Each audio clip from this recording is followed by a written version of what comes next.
MLA डोडा व आम आदमी पार्टी के रियासती सदर महराज मलिक आज राजौरी के दौरे पर पहुंचे, जहां उन्होंने शेलिंग से मुतासिर हुए लोगों से मुलाकात की और उन इलाकों का भी दौरा किया जो गोलाबारी की वजह से तबाह व बर्बाद हुए। महराज मलिक ने इस मौका पर नौजवानों से भी मुलाकात की और वहीं मीडिया से भी गुफ्तगू की। महराज मलिक एमएलए डोडा राजौरी पहुंचते ही नौशहरा और उसके गिरदोनवा के मुतासिर हुए इलाकों व राजौरी के गिरदोनवा के मुतासिर हुए इलाकों का तफसीली दौरा किया। से आज आपने शेलिंग अफेक्टेड एरियाज़ का विजिट किया राजौरी में, मुकामी लोगों के साथ मुलाकात हुई, क्या कुछ मामलात आपके सामने लोगों ने रखे? देखिए, जंग का माहौल, इन्होंने बहुत सारे खूबसूरत घर हैं जो शेलिंग की वजह से नुकसान हुआ है, और रात के अंधेरे में जब बारूद गिरता है और जब बगल में गिरे तो उस धमाके की आवाज़ से खौफ तो पैदा होता है। उससे नुकसान भी हुआ है, मकानों का नुकसान हुआ है। जानी नुकसान फ़िलहाल यहाँ जिन जगहों पे हम गए वहाँ पर नहीं हुआ है, लेकिन जो धमाकों की आवाज़ है वो अभी भी लोगों के दिलों में गूंज रही है। लेकिन सवाल ये है कि आज ये मौका ऐसा क्यों आया? सवाल ये नहीं कि धमाके हुए, जंग का एक माहौल बना। ये सवाल है कि ऐसा माहौल क्यों बना, जबकि लोगों ने आप देखेंगे बॉर्डर एरियाज़ में बहुत अच्छे माकान तामीर किए हैं। अगर तामीर हुए हैं, यकीनन अमन था। अगर लोगों को ये पता होता कि एक वक्त आएगा जब गोले पड़ेंगे तो शायद लोग ना बनाते। अमन चाहते हैं लोग, लेकिन अमन की बहाली हम लोग नहीं कर पाए। जंग का जो माहौल था वो एक भयानक था। कुछ लोगों को अच्छा लगा, कुछ लोग चाहते हैं कि एक ही बार इसका खात्मा हो, लेकिन कुछ लोग चाहते हैं कि अमन रहे। बहरहाल बहुत सारे लोगों के अपने व्यूज़ रहे। नहीं होना चाहिए था। पाकिस्तान अपनी नापाक हरकतों से बाज नहीं आ रहा है और हमारे मुल्क के अंदर अमन और शांति को भंग करने में कोई कसर नहीं छोड़ रहा है। लेकिन वहीं आप देखेंगे सरकार चुनी हुई है। बहुत बड़ी बातें हुई थी कि पाकिस्तान को जवाब ताकत से देंगे, लेकिन 2 दिन के अंतराल में ही 40-48 घंटे बातचीत पाकिस्तान से हुई और यहाँ पर बारूद बरसाए गए। लोग यहाँ से पलायन करें, अपने घरों को छोड़कर दूर ऐसी जगहों पे गए, लेकिन तब तक सरकार ने जो है जंगबंदी का ऐलान किया। और सरकार ने नहीं, डोनाल्ड ट्रंप ने ट्वीट में 2-4 लाइनें लिखकर हिंदुस्तान का फैसला सुना दिया, जो कुछ लोगों को मंजूर नहीं था। जब पीर पंचाल की अगर बात करें, यहाँ के लोगों ने हर बार मार दे रही है, खास करके पाकिस्तान की। इस बार जो एक बार वार में उसमें आप भी शामिल थे कि आप भी कहते थे कि एक ही बार हर बार किया जाए। सबसे ज़्यादा अफेक्टेड राजौरी पुंछ इलाकों में होता है। इन लोगों से कभी क्यों नहीं पूछा जाता कि एक बार की वार आर पार की जाए, क्योंकि ये मुल्क की तकसीम के बाद इस तरह के हालात इन लोगों। देखिए, 2 चीज़ें हैं, मैं आपको बोल भी रहा हूँ और खुल के बोल रहा हूँ। तज्जिया नहीं करना है।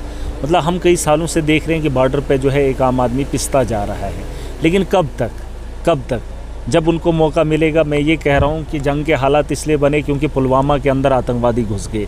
जब 26 लोगों को, 79 लोगों को गोली मारकर हत्या कर दी नाम पूछकर, वो तो चाहते थे कि अमन में यहाँ दखलंदाजी हो, धर्म के नाम पे धंधे हों, दंगे हों। वो तो हुआ नहीं, देश इकट्ठा हुआ, लेकिन पाकिस्तान को जवाब दे। सवाल ये है कि बॉर्डर की सिक्योरिटी खाली कैसे रही, कैसे वो लोग अंदर घुसे। जहाँ एक इंसान खूबसूरत सा घर तामीर करता है, लेकिन अगर मेन दरवाज़ा नहीं लगाता है, खुला छोड़ देता है, चोरी हो सकती है, शेर आ सकता है, कुत्ता आ सकता है, बिल्ली आ सकती है, कुछ भी आ सकता है। आप दरवाजे को मजबूत क्यों नहीं कर रहे हो? जब आप एक बहुत अच्छी बिल्डिंग तामीर कर रहे हो तो दरवाज़ा लगाने में कमी क्यों कर रहे हो? ताला तोड़कर अगर कोई आएगा तो यकीनन उससे पूछा जाएगा, उसकी पूछताछ होगी। लेकिन अगर दरवाज़ा खुला है, अंदर आपकी सारी जायदाद है, वो तो कोई लूट कर ले ही जाएगा। मैं ये कह रहा हूँ कि हमने अपनी सरहदों को मजबूत करना था। आज डिजिटल ज़माना है, टेक्नोलॉजी है, हम टेक्नोलॉजी का इस्तेमाल नहीं कर पाए और ना ही सरकार उतने ताकत से जवाब दे पाई। बहरहाल मैं ये चाहता हूँ कि आप या तो जंग करेंगे या तो फैसला करेंगे। बातचीत तो सरकार करने को तैयार नहीं। इन्होंने खेल के मैदानों को बंद कर दिया। पता है आपको, कांग्रेस के दौर में जो है खेल भी खेला जाता था, बॉर्डर पे फायरिंग भी होती थी, चलता रहता था, लेकिन फिर भी बातचीत की कोशिश की जाती थी। आज तो न्यूक्लियर तक बात आ पहुंची मोदी जी के दौर में। सिर्फ 2 दिन जंग का माहौल बना। क्रिकेट भी नहीं खेल रहे हैं, कोई कारोबार भी नहीं हो रहा है, लेकिन अमेरिका ने कारोबार की धमकी देकर हमें जंग बंद कर दी। अब जब मोदी जी कह रहे हैं कि टाक और टेरर नहीं हो सकता। टेरर तो पाकिस्तान में ख़त्म होगा नहीं, तो टाक कब होगी? अब इन्होंने कहा स्टेट भी J&K के अंदर नहीं देंगे जब तक न टेररिज्म ख़त्म होगा। आपको लगता है टेररिज्म ख़त्म होगा? जब 11 साल बीजेपी की सरकार को हुए और फिर आतंकवादी हमले होते हैं, न जम्मू कश्मीर के अंदर अमन की बहाली है और न स्टेट की बहाली है, और न भाजपा अपनी मनमानी छोड़ेगी। तो आम आदमी तो पिसता रहेगा। दो ही चीज़ें हैं, या तो बातचीत करो या तो जंग करो। अब बातचीत भी नहीं करेंगे तो लास्ट ऑप्शन लोगों के पास क्या है? और आप ही मुझे बताओ ना क्या है? तीसरा कोई अगर रास्ता है तो बता दो। अभी यहाँ जो पाकिस्तान के लोग बैठ रहे हैं उनको भी निकाल रहे हैं, पानी बंद कर रहे हैं, खेल बंद कर रहे हैं, कारोबार बंद कर रहे हैं, फिर भी पाकिस्तान बाज नहीं आ रहा है। तो आपके पास क्या जवाब है? आप मुझे बताओ, बॉर्डर के लोगों के लिए क्या कहना चाहोगे आप? या अब देखिए, अब जो जंगें हैं वो बॉर्डर पर नहीं लड़ी जाएंगी, अब वो बड़ी ताकतों से लड़ी जाएंगी, बड़े शहरों पर होगी। ऐसा नहीं, अब हवाई जंगें होंगी, हवा में होंगी, उससे बॉर्डर को नुकसान नहीं होगा। और दोनों की दोनों न्यूक्लियर पावर हैं। ये बात समझनी होगी कि हमें जंग नहीं चाहिए, लेकिन इसका हल चाहिए, अमन चाहिए। अगर आप अमन नहीं दे सकते, ये वो शादी है जो बड़ी खूबसूरती से जिसकी शहनाइयाँ बजी थी, ढोल ढमाके लगाए थे, हमने बहू को घर लाया था, लेकिन उस बहू ने कभी उस घर को चैन से जीने ही नहीं दिया, ना उस मर्द को, ना उस परिवार को। अब जब बात इतनी बड़ी, 1 साल तक लगातार जंग बनी रहे, तो फिर वो आदमी सोचता है नहीं, इसको जो मैंने पैसा दिया वो भी इसको दे दो, वो भी करो, वो भी करो, कोई हल तो निकालो। या तो उसको तलाक दे के निकाल लेते। छुटकारा पाना है, कुछ न कुछ तो करना पड़ेगा। मैं एक ही चीज़ बोल रहा हूँ, अमन चाहते हैं, हम इतना पैसा जितना फौज पे लगा रहे हैं या बारूद पे लगा रहे हैं, उतना पैसा अगर पाकिस्तान भी वही है।